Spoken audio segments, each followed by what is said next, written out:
Central coalfields limited के अध्यक्ष सह प्रबंध निदेशक श्री पीएम प्रसाद वित्तीय वर्ष 2022-23 की गतिविधियों से संबंधित 1 अप्रैल को प्रेस कॉन्फ्रेंस का आयोजन convention centre CCL Darbhanga house Ranchi में किया गया है। देखें आगे की रिपोर्ट। कमी है कहीं कोल इंडिया में और स्टेट गवर्नमेंट में, जैसे स्टेट गवर्नमेंट ये भी एलिगेशन लगाती है कि उसके हजारों करोड़ के ड्यूज हैं जो रेवेन्यू के जो नहीं दिए गए हैं। ये भी क्या बताएंगे कि कितना सच्चाई इसमें है? जी, ये कभी इसमें कमेटी भी है, जिला स्तर पे कमेटी चल रहा है। वो कमेटी का निर्देश मतलब रिपोर्ट आने के बाद उसमें हमारा एरिया जीएम भी रहता है जिला लेवल में। ये हम लोगों का जो लेगेसी माइंस है जो 1956 में एनसीडीसी बना, उसके पहले मलिक का शेप में तो रेलवे का भी कुछ का नाम था, वहां से एनसीडीसी में, एनसीडीसी से सीसीएल में, ये सेंट्रल गवर्नमेंट से हमको ये दिया गया।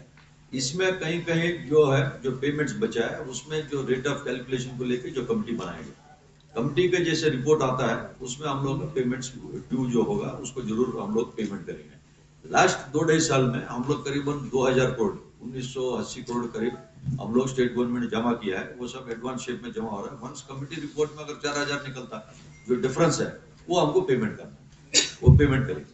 सर, ये मैं नवल किशोर सिंह पूर्वांचल सूरज से एक जानकारी चाहूंगा सर। कोयले के अवैध खनन को रोकने के लिए सीसीएल द्वारा पिछले साल स्टेट गवर्नमेंट के कोऑर्डिनेशन से टास्क फोर्स का गठन किया गया था, वो कहां तक इम्प्लीमेंटेशन हुआ सर और क्या उसमें कार्रवाई हुई? टास्क फोर्स का 2-3 मीटिंग्स हुआ, इधर में 1-2 महीने से नहीं हुआ है।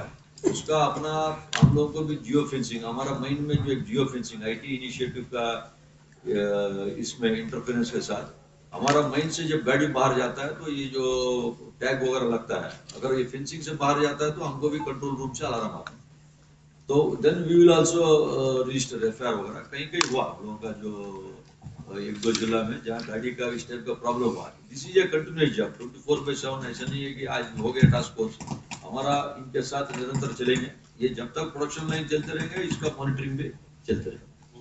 सीएमडी साहब विनय कुमार हैं, के लिए अभी रिसेंट मीटिंग भी हुआ, उस मीटिंग में तय हुआ कि कुछ स्टेडियम्स को रिपेयर करने के लिए हम लोग सीएमपीडीएल को दिया है एक, क्योंकि ये सब 10-15 साल हो गया बन के। नेचुरली कोई भी चीज बनता है, जैसा अभी हम जिस ऑडिटोरियम में यहाँ पर भी 4 साल छोड़ देंगे, 5 साल मेंटेनेंस का खर्चा आएगा।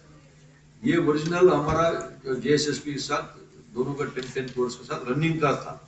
ये मेंटेनेंस का भी लास्ट 15 दिन पहले मीटिंग हुआ, उसमें तय हुआ कि हम सीएमपीडीएल से एस्टिमेट बना रहे हैं, बनने के बाद करीबन 50-60 करोड़ तक आएगा। ये वन टाइम उसको जो मेन जो 6-7 स्टेडियम जो यूज हो रहा है उसको एक बार हमको रिपेयर करने से अनदर 5 to 8 years को उसका मतलब डे टू डे एक्टिविटीज की होगा। तो उसका अभी हमारा एस्टिमेट बन रहा है। एस्टिमेट बनने के बाद जेएसएसपीएस का बोर्ड में पास होगा, उसके ऊपर कार्रवाई लेंगे। कोई भी अगर मान लीजिए अगर आप चंद्रगुप्त लेंगे, कोटरे बसंतपुर 1000 हेक्टेयर में 900 हेक्टेयर फॉरेस्ट। यहाँ प्रकृति ऐसा है कि नेचर ने भगवान ऐसा दिया है कि यहाँ पर बिरसा मुंडा का भगवान बिरसा मुंडा का क्षेत्र में कि यहाँ पर एबंडेंट मिनरल है। आप कोयला में लीजिए, इंडिया के नंबर 1 है मिनरल वेल्थ बेस, इसमें रिसोर्सेज बेस। कोल में 1 है, आयरन में 2 है, कॉपर में 3 है, ऐसा कोई भी मिनरल लीजिए, bauxite, this is mineral state. But साथ साथ फॉरेस्ट भी, तो फॉरेस्ट का जो हमको क्लियरेंस लेना है तो जो स्टेज 1 करना है, स्टेज 2 करना है, इसमें सीओ लेवल एंड डीएफओ साहब के लेवल में जो भी हमको लैंड का शेड्यूल मिलाना पड़ता है। कहीं कहीं जो एक ही जिला है हमको लातेहार में जो सीएसआरएस का जो दोनों को मैच करना पड़ता है, इसमें जो टाइम लगता है, टाइम लगने से थोड़ा सा हमको लेट हो रहा है। बट अभी हम लोग का भी रिटायर्ड स्टेट गवर्नमेंट से भी हम लोग एक एडवाइजर लिया है, वेदर इट इज लैंड और इन फॉरेस्ट डिपार्टमेंट। हम कॉन्फिडेंट है कि 23-24 में इसका समस्या को दूर करेंगे with the cooperation of state and central government and district administration, और 84 मिलियन टन का जो लक्ष्य है, लक्ष्य को जरूर हासिल करेंगे। प्रसाद जी नमस्कार, मैं बोल रहा हूँ डॉक्टर इंदुकांत दीक्षित पीटीआई भाषा से। प्रसाद साहब, स्टेट गवर्नमेंट ने रेलवे और कई एजेंसीज के खिलाफ एफआईआर रजिस्टर कराई है इलीगल ट्रांसपोर्टेशन ऑफ कोल। उसमें सीसीएल के कौन कौन सी एरियाज हैं और ऐसी क्या जरूरत पड़ गई कि ऐसे एफआईआर कराने की नौबत आ गई स्टेट गवर्नमेंट? जी, एफआईआर उस चीज के लिए नहीं हुआ, मैं जो समझता हूँ जहाँ तक हमारा है, जैसे जिम्स पोर्टल एक आजकल टेक्नोलॉजी का दौर है, जैसा डिजिटल इंटरवेंशन, पहले जिम्स पोर्टल के साथ रोडवे ब्रिजेस को अलाइन किया है, अलाइन करने के बाद अभी रोड में हम रोडवे बीच में जो ट्रक यहाँ पर चढ़ता है तो जिम्स पोर्टल में वहाँ बैठ के भी सेक्रेटरी माइंस डिपार्टमेंट में वो गाड़ी देख सकते हैं। बीच को लोकेशन मारने से on time real time monitoring वहाँ दिखता है। वैसे रेलवे का भी इसमें रेलवे में हम लोग फाइल्स का थ्रू इंटीग्रेशन करना था, 1-1.5 साल से लग के हम लोग फीस भर के हम वो भी आगे है वो, क्योंकि 1-2 महीने से वो चालू था। अभी ऑन टाइम वो मॉनिटरिंग हो रहा है। इस बार भी अभी हम लोग फरवरी से यह है, हम लोग सेक्रेटरी माइंस भी कोऑपरेट कर रहा है, सीएस साहब से भी मिले हैं। इसमें कोई उस टाइप का वायलेशन है। कभी कभी जब इंटीग्रेशन में पहले रैक निकल गया, बाद में प्रिंट निकला, वो रैक निकलने के टाइम में अप्रूवल भी आता है स्टेट गवर्नमेंट से। अभी हम लोगों का अप्रैल 1 है, आज और कल के बाद 3 तारीख को हमको बुलाया गया है। हमारा डिपार्टमेंट ऑफ माइंस का साथ हमारा टीम मार्केटिंग एंड सेल्स बैठेंगे, ये ट्यूनिंग हो जाएगा। उसमें कोई ऐसा इसमें कोई मेजर वायलेशन मैं नहीं समझता हूँ कि ना रेलवे में है ना सीसीएल की तरफ है, वो नहीं है। वो टेम्पररी 1 महीना का जब सिस्टम इंट्रोडक्शन जम्मू में गया है, वहां से 15-16 पॉइंट का हमको कुछ कंप्लेंट्स के लिए आया, उसको हम लोग दोबारा बना के अभी ऑलमोस्ट नेक्स्ट वीक तक जाएगा। लैक ऑफ स्टेज 1 हम लोग उसको रिवाइज करके 18 मिलियन का टारगेट किया है। लास्ट ईयर 16.4 मिलियन टन हुआ है, उसके हिसाब से इस बार 18 मिलियन है, 8% ग्रोथ हुआ।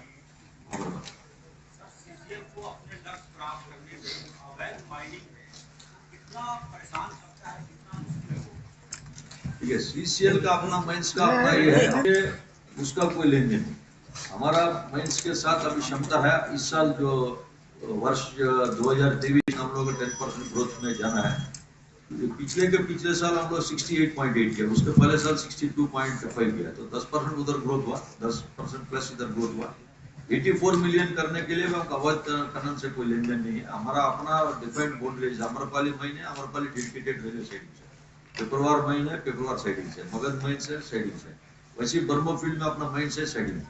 तो मैं समझता हूँ कि 84 मिलियन टन जो लक्ष्य दिया गया अगला साल, 84 टन का मिलियन टन का कोयला उत्पादन, 84 मिलियन टन का हमको डिस्पैच, और 127 मिलियन क्यूबिक मीटर का ओवरबर्डन का।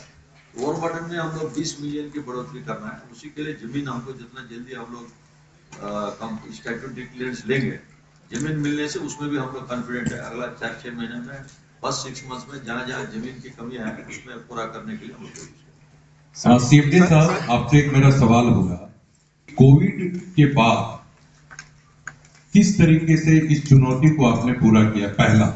दूसरी बात कि जो हमारे पास जानकारी है कि लास्ट मंथ में आपके ऊपर बहुत दबाव रहा, आपके सहकर्मियों की टारगेट अचीव करने में कितनी भूमिका रही, और इसके साथ ही फॉरेस्ट्री जो है आपके कैचमेंट एरिया में फॉरेस्टराइजेशन जो भी है वो भी एक बड़ी चुनौती आपके लिए, क्या कहेंगे?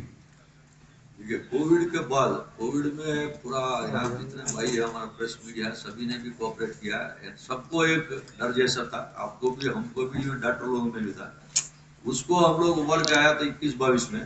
तो लास्ट ईयर मतलब उस health point of view, safety point of view are free, मगर कुछ जगह चैलेंजेस था। मतलब कुछ माइंस हमारा बंद था बहुत दिन से, जैसे बुरकुंडा माइन बंद है, आप जानते हैं, कतारा माइन बंद था, आप जानते हैं, गिरिडीह माइन 4 साल से बंद था। तो स्टेट गवर्नमेंट का कोऑपरेशन से हम लोग स्टेट में सिया, स्टेट एनवायरनमेंट डिपार्टमेंट ने क्लियर किया है, वो 3 माइंस चालू हुआ। इस साल में वित्तीय वर्ष में जो है हम लोग सिरका माइंस भी चालू करना है, वो एक है। और यहाँ झारखंड हम लोगों के साथ नॉर्थ में भी कई प्लांट्स है, डीवीसी का प्लांट है, टीपीसी में भी 8-10 प्लांट्स हमारे साथ यूनिक माइंस के साथ और यूनिक प्लांट्स है।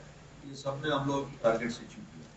इसमें मेन हम लोगों का central government, ministry of coal secretary और कोल इंडिया चेयरमैन ऑफिस, इधर चीफ सेक्रेटरी साहब का ऑफिस, और स्टेट गवर्नमेंट का हेल्प से मुख्यमंत्री का ऑफिस, और सभी विभिन्न जिला जहाँ पर सीसीएल कार्यरत है, सभी जिला प्रशासन से भी हमें मदद मिला।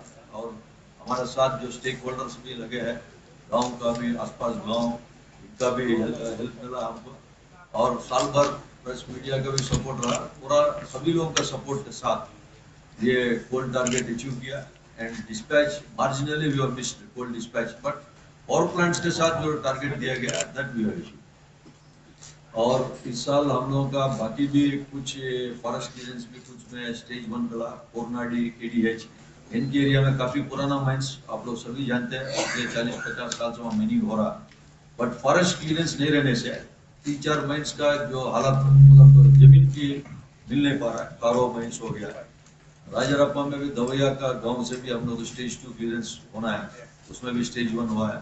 एक पुणे शिवपुर में भी हमारा कुछ वायलेशन चल रहा है, इस बार स्टेज 2 का क्लियरेंस आ गया अमरपालिका कुल ट्रांसपोर्ट रोड। इस प्रकार का विभिन्न लेवल में हम लोग फॉरेस्ट क्लियरेंस चल रहा है। और नया माइंस भी एक चंद्रगुप्त हमने अवार्ड किया है, कोटरे बसंतपुर भी अवार्ड किया। कोटरे बसंतपुर एक कोकिंग कोल माइन है 5 मिलियन टन का, जिसमें स्टेज 1 क्लियरेंस अभी प्राप्त हुआ है।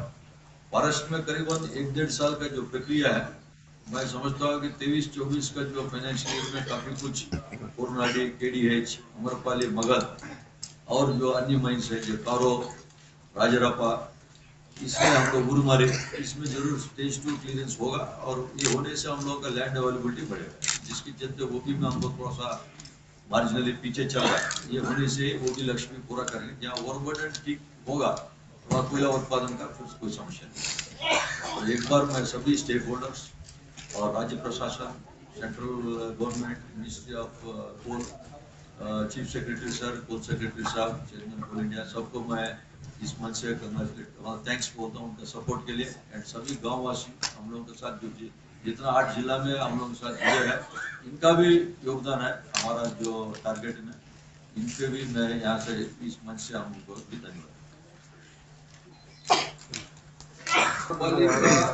ओरिजिनल उत्पादन का लक्ष्य 30 मिलियन टन था, बट हमको फॉरेस्ट क्लियरेंस मिलने में अभी टाइम है।